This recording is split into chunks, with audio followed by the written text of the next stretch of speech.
So it's about a agoraphobic woman who seems to be living an idyllic marriage. Everything seems to be perfect except for that whole agoraphobia thing. But she then believes that she sees her husband in Boston when he's supposed to be in London, and that begins a sort of spiraling, ultimately conspiracy thriller. No, the one thing I just am incapable of talking about is where the ideas come from. The way I always say is, it's a riff on a Cormac McCarthy line. At one point in All the Pretty Horses, they say, "Where'd you get the gun?" And the kid says, "The Getting Place." And that's kind of my idea thing. Where do I get my ideas? The Getting Place? I don't know. I was just walking down the street one day, and all of a sudden I thought, what if an agoraphobic? What would be the fear if you were agoraphobic? If you couldn't leave your house, it seemed to me what would be terrifying is this idea that there's all of these things could be going on out there in the world that you have no way of proving one way or the other whether it's happening or it's not. So pretty fast, which is rare for me. Normally, I don't know much about a book. I just kind of stumble in, fumble around, and I have one character meet another character, and they bounce off each other and see what happens. So with this case, it was no. I got this. I got the whole storyline pretty fast, and then I wrote towards that. But what was interesting, where you see my process at its core, once I finished the first draft of the book, that's when I said, "Ooh, wait a minute, I missed something," and I went back and I wrote the first 100 pages. So the actual first 100 pages are the last things I ever wrote in the book. So suddenly it was just like, wait a second, you've you've got the story, but you don't have the person. And normally, I never have that problem. I have the person. It's the story I always have trouble with.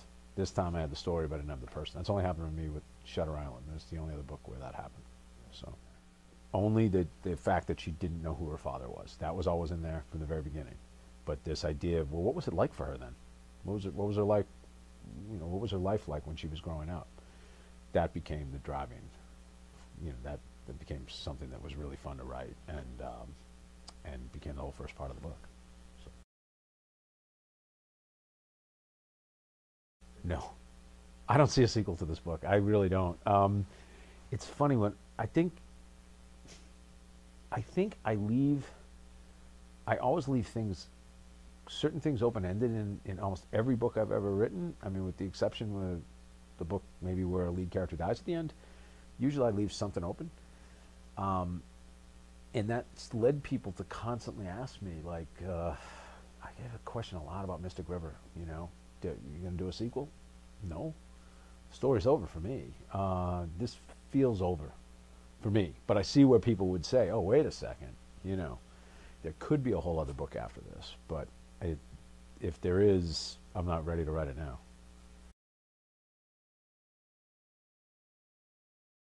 I wrote the script, so it's pretty. I'm pretty closely involved in the making of the film right now.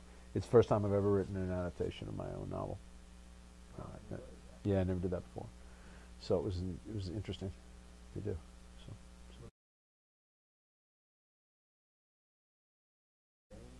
I see them as so far apart that I would say outside of narrative DNA, I think they have as much in common as an orange and a giraffe.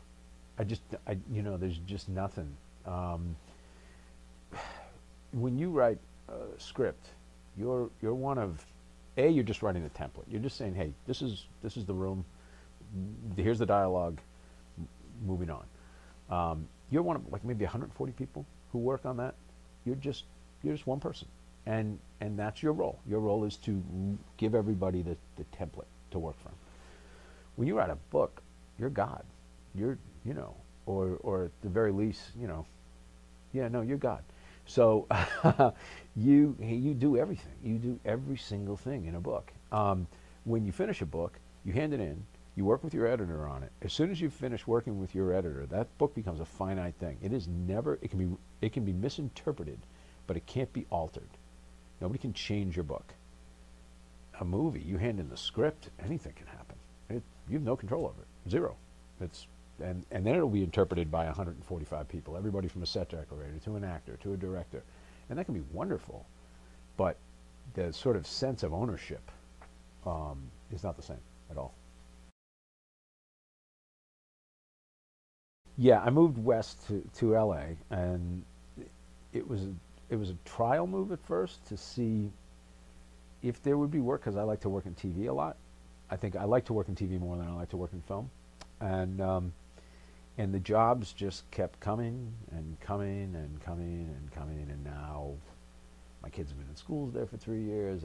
It's going to be hard for me to get out. So I think I'm a West Coaster at least until my youngest graduates high school in a very long time from now. So we'll see.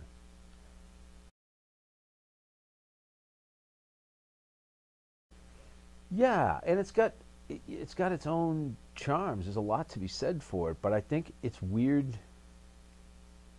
I think it's always strange if you're from a place that is very much a somewhere to leave it.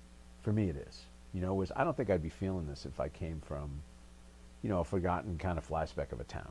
I don't think that's, you know. But if you're from Boston, you identify with being from Boston. You write about Boston. It's a little weird not to be in Boston. Yeah, you still write about Boston. I still write. I always will. I'm not ever going to deviate from that. I don't think again.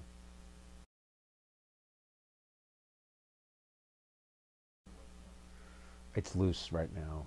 I in the book, I know that it's, I think it's some type of chase novel. Um, I know that my two protagonists are females.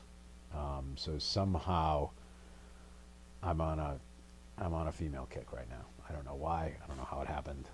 It did with Rachel. I really enjoyed writing a woman.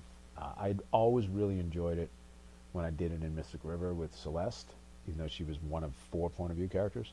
So then when I did it again, I thought, huh, this was really a lot of fun. I think next time I'm going to do it again, and we'll see. But beyond that, I don't know.